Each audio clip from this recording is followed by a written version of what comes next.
ஈரோடு புத்தக கண்காட்சியின் நிறைவு நாள் இன்று. கடந்த 12 நாட்களாக இங்கே கண்காட்சி நடைபெற்றது. ஏராளமான சொற்பொழிவாளர்கள் பேசினார்கள். நிறைய நண்பர்கள் வந்தார்கள்.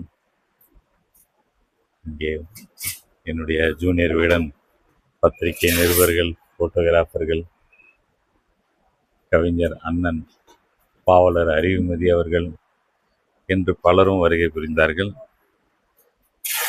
எஸ் ராமகிருஷ்ணன், கார்த்திகை செல்வன், திருப்பூர் கிருஷ்ணன், வைத்தியநாதன், தினமணி ஆசிரியர் போன்றவர்கள் இங்கே வந்திருந்தார்கள் பேசுவதற்காக.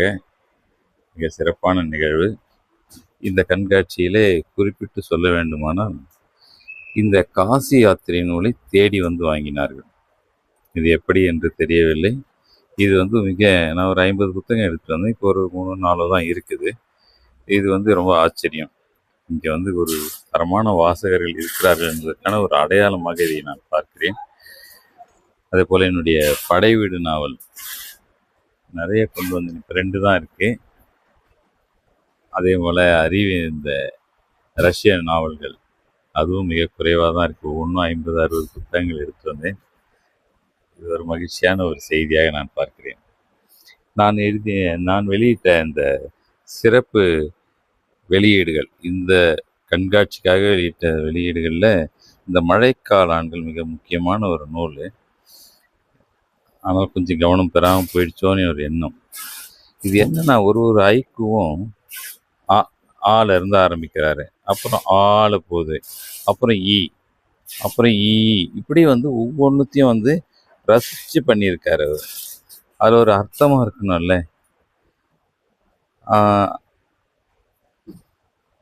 அரைகுறை ஆடையில் நிலா அதிசயமாய் பார்த்தன அங்கிருந்த நட்சத்திரங்கள், இப்படி ஆள் ஆரம்பிக்கும். அதுக்கடுத்து இ உ,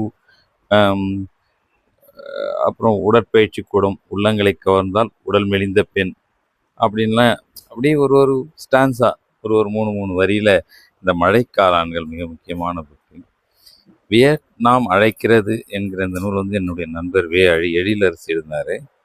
இது என்னன்னா, வியட்நாம்னு நம்ம சொல்றதே இப்படி தான் சொல்லணும், தனியாக நாம் தனியாக தான் சொல்லணும் என்கிற அதில் இருந்தே ஆரம்பிக்குது இந்த பயண நூலினுடைய சிறப்பு. காசி யாத்திரை மிக முக்கியமான நூல். நான் ஏற்கனவே பல முறை சொல்லிட்டேன். எனுகுல வீராசாமி என்கிறவர் அந்த 19ஆம் நூற்றாண்டில் ஒரு சாலை வசதி இல்லாத, பஸ்ஸு ரயில் எதுவுமே இல்லாத காலத்தில் இங்கேருந்து நடைப்பயணமாகவும் பல்லக்குகள் மூலமாகவும் காசி வரை சென்று வந்தபோது ஏற்பட்ட அனுபவங்கள்.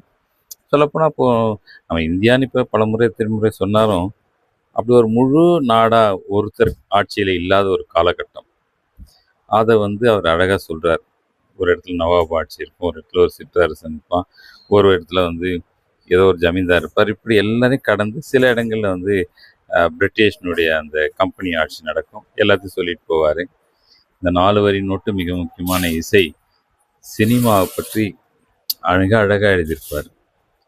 இந்த கால சினிமா பாட்டில் அந்த காலத்து சங்க இலக்கிய கூறுகள் எப்படி இடம்பெறுகிறது என்று. தமிழை ஆண்டால் மிக முக்கியமான நூல். திருப்பாவையை அழகாக ஒரு இன்டர்பிரிட்டேஷன் கொடுத்துருப்பார். ஜீரா அவருடைய இந்த 2 நூல் ரொம்ப பிடித்த நூல் எனக்கு. அவருடைய நாகபவானி, இந்த தூத்துக்குடி, இது எல்லாமே கடுமையான உழைப்பை கோரிய நூல்கள். அப்புறம் வாகை சூடி, அவள் பேசிய 100 மொழிகள், நரியாட்டம், மடலேறும் மலை, ஐக்கு தோட்டாக்கள் போன்ற இந்த நூல்கள் எல்லாமே நவி அவர்கள் எழுதியது, கவிஞர் நவி எழுதினது. அவருடைய வாகை சூடி இங்கே இருக்கு. இதெல்லாம் மிக முக்கியமான நூல்கள். பெண்கள் படும் கஷ்டங்கள், போன ஆண்டு கழிப்பறை இருக்கேன்னு ஒரு நூல் வந்தது. அதுபோல பெண்களுடைய பாலியல் தொல்லைகள் எந்தெந்த ஆண்டு எவ்வளோ கொடுமையாக பதிவாயிருக்கு செய்தித்தாள்கள்னு அழகாக எழுதியிருந்தாங்க. தனக்கே நேர்ந்தது போல ஒவ்வொரு இதையும் எழுதியிருப்பாங்க. ரொம்ப பயங்கரமாக இருக்கும். ஆனால் மக்கள் உணர வேண்டிய ஒரு நூல் அது. அதை நிழலி அவர்கள் எழுதியிருக்கிறார்கள். என்னுடைய வெட்டுக்குழி, திரை இதெல்லாம் இருக்கு. தோப்பாவுடைய நீராட்டும் மாறாட்டும், பண்பாட்டு அசைவுகள், கானாசுடைய பொய்த்தேவு, வாழ்ந்தவர் கெட்டால், சர்மாவின் மீன், ஒரு நாள், நளினி, ஆட்கொள்ளி, வாழ்ந்தவர் கெட்டால், இது எல்லாமே இங்கே இருக்கு. கலைஞரோட இந்த முக்கியமான நூல் 2 இந்த கண்காட்சிக்காக வெளியிட்டேன். பேசும் கலை வளர்ப்போம் என்கிற இந்த நூல் வந்து எப்படி மேடையில் வந்து ஜெயிப்பது, வெற்றி பெறுவது என்பதை அழகாக சொல்லியிருப்பாரு. அதுபோல் மாநில சுயாட்சி வந்து அவர் ராஜமன்னார் 72, 70களில் தொடக்க அவருடைய ஆட்சி வெற்றி பெற்று வந்தபோது ராஜமன்னார் கமிஷன் அமைச்சார். மாநில சுயாட்சிக்காக அவர் கொடுத்த குரல் வந்து இந்தியாவிலேயே வேறு யாரும் தொடாத ஒரு செய்தி. அதை அவசியம் படிக்கணும். செயற்கை நுண்ணறிவு என்னுடைய பேராசிரியர் மறைமலை இலக்குவனார் எழுதினது. அதுவும் இங்கே அமுக வரவேற்பு பெற்றது. அவர் எழுதிய நானோ மருத்துவம் தமிழில் முதல் நூல்னு சொல்கிறாங்க. தமிழில் மருத்துவம் பற்றி, நானோ மருத்துவம் பற்றி இன்னும் வரல. இதையும் மறைமலை இலக்குவனார் எழுதினார். இந்த துளிம கணினியியல் என்பது குவாண்டம் கால்குலஸ் பற்றியான ஒரு நூல். அது மறைமலை இலக்குவனார்.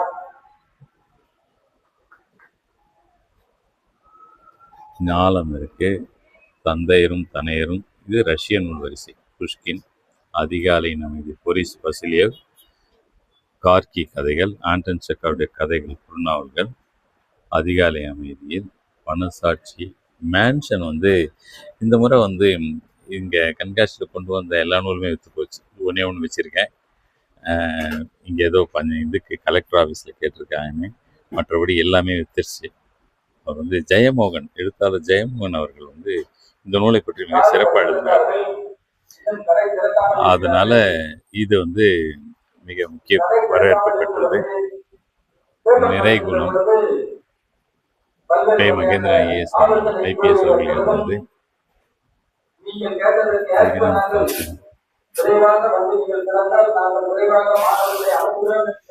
இதெல்லாம்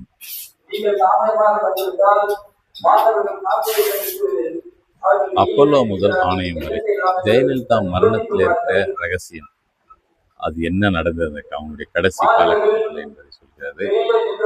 என்னுடைய அறிவியல் புனைகதை, நான் ரம்யாவாக இருக்கிறேன். நண்பர் சுதாகர் சுப்பிரமணியன் இருந்து இந்த நூல் மிக முக்கியமான நூல், ஏரிக்குள் கடல். இது அமோக வரவேற்பு பெற்றிருக்கிறது. பேனாவின் டைரி பி. மகேந்திரன் எழுதியது. என்னுடைய ஆண்பால் பெண்பால் ராஜா வாசேன் அவர்கள் எழுதிய மீண்டும் தலைப்புச் செய்திகள். இந்த 90களிலிருந்து 2000 வரைக்கும் நடந்த அரசியல் நிகழ்வுகளை சொல்லும் கதை நாவல்.